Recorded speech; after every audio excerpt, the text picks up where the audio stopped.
Hi, this is Todd with ESOTERIC Car Care. Today we're going to be talking about how to prep your vehicle in preparation for polishing.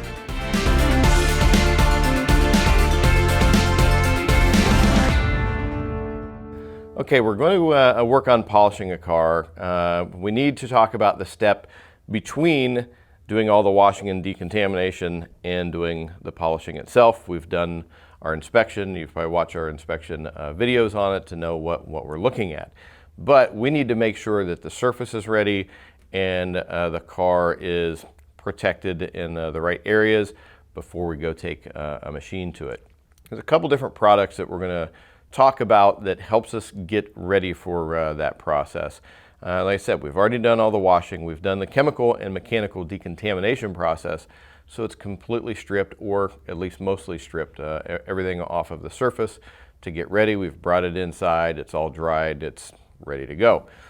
Other thing that we're going to do is we're going to go in and we're going to do a final prep of the surface to get it ready for polishing, and that's where a product like Prep comes in to play.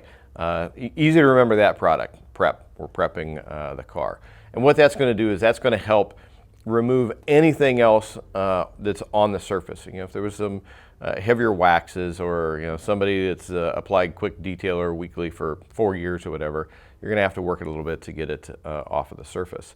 Another one that we want to use, or at least have by our side, is tar. There's any kind of sticky residue that's on the surface, or obviously tar, that's going to safely strip that. Another one that we'll use here in the shop is a body shop solvent, Spies Hecker 7010. That's designed for removing oils and grease and silicones from the surface, just to make sure that everything is fully stripped. Will we use all of these on every car? No, it just depends on what we're doing. If it's straightforward, about the only thing that we're going to use is going to be the Geon Prep. Liberally apply it to the surfaces, wipe everything down. We've got a video on that, as we've got a video on the Geon Tar as well that goes into some more details if you'd like to see that. So we go in, we get everything cleaned off of the surface. We know that it's completely squeaky clean and ready to go into polishing. Now, the other important aspect that we're going to want to do before we take a machine to it is we're going to want to protect all of the delicate surfaces, or surfaces that can be stained by your polishing process. And that's where a good quality tape is going to come into play. A lot of people use like a blue painter's tape and things like that, which is just not the best product for the application. But we're going to be going in, if we've got trim that's on there, but it could be a plastic trim, it can be a chrome trim, it can be even painted trim that is up against an area we're going to polish. We're going to tape that off. Any plastics that are close to the painted surfaces, we tape that off, because all it takes is just a little bit of hit of a polisher.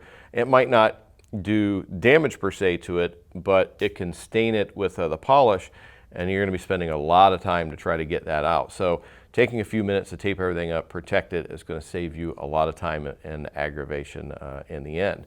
One of the biggest mistakes that I see in polishing, if I can go around a car afterwards and I see polishing compound caked everywhere, you know that they didn't use any tape whatsoever.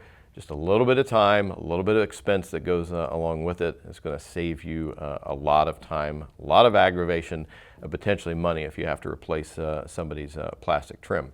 Other areas of the car, if you're looking over the car, part of your inspection process, and if you find out there may be some burnt edges, particularly if it's an older car, single stage car, you can use your tape, areas around bumpers and emblems and all those different things. You want to make sure that you get those things protected accordingly.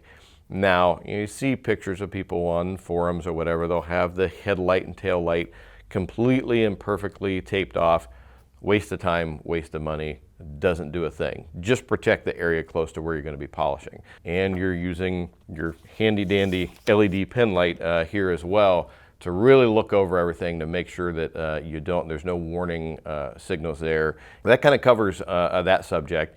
We've got other videos out there on the steps that we do before, and we'll have other videos on the actual polishing process and doing test sections and things of that nature. So this video is just one in a part of series that will help you get the best results and the safest results while you're detailing and polishing out your car. Don't forget to subscribe to our YouTube channel because we're constantly adding new videos on detailing tools, tips, and techniques. Leave some comments behind, hit that like button, we always appreciate it. And anything that we can help you with, go to esotericcarcare.com, fill out a form, and we'll make sure and get right back to you.